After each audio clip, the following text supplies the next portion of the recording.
السلام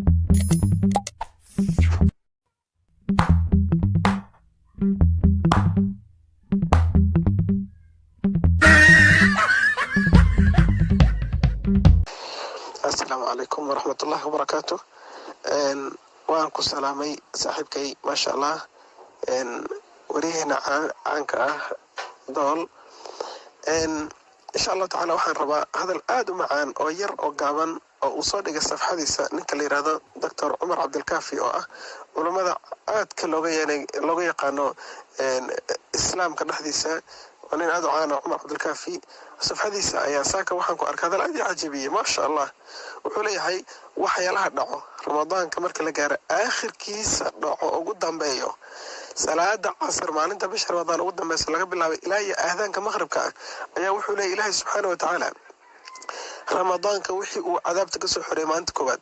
ولأن إله سبحانه النبي صلى الله عليه وسلم حديث وحكوا ليه ولله عتقاء من النار وذلك كل ليلة هبين ولما إله سبحانه وتعالى عذاب تصدد بكهرة رمضان كبين كيس كوبات هبين كيس سلامت هبين كيس دحد إلى يمين كودم هبين ولما إله عذاب كحرني وحلقك أي صلاة عصر إلى يوم مغرب أنت رحي سمالت قدام بس هل مربو أنت سكال إله سبحانه وتعالى عذاب تسكحرة وأنا مالين دعوة ذو لأجيبه xilligaas waqtigaas salaada casr ilaa maghrib inta u dhaxayso wadducadu wal ajiba lama su'aaliyo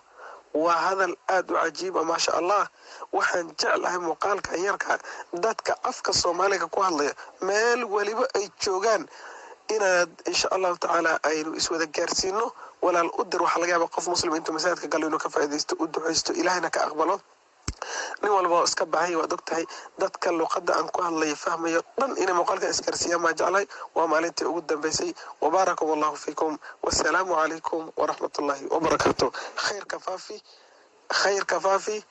خير كفافي أجر بعد كهلسة إن شاء الله تعالى. والسلام عليكم ورحمة الله وبركاته.